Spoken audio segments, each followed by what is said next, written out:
ayan, dahil biyernes ngayon, kasabihan, munggo daw pag biyernes. Ayan, nakiuso ako. Pwede namang magmunggo tayo kahit hindi biyernes.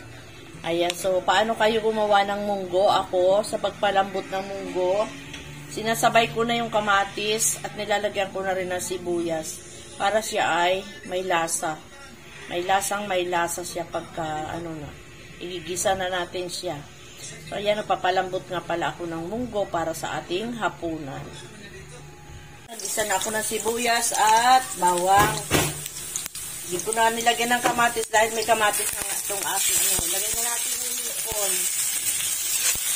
Wala nang yan. Dito na nilagyan ng baboy. Nilagyan ng baboy. Masarap na yan. Malasa na yan.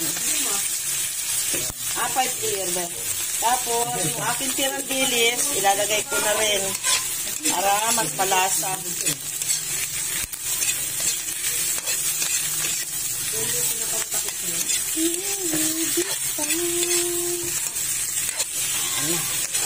Hindi ako naglagay ng baboy dyan dahil okay na yan. Masarap na yan. Makatipid-tipid naman tayo. So, ayan, dahil nagisa na natin si hipon, ilagay na natin dito sa ating munggo. Yan. Yan, antayan na natin yan na maluto dyan. Ganyan ako magluto ng munggo. Hindi ko na nilagyan siya ng, ayan natin kumulo-kulo dyan. Maluto, masipsip ng munggo yung lasa ng ating hipon. Ayan. Lagyan na natin ng chicharon. Diba?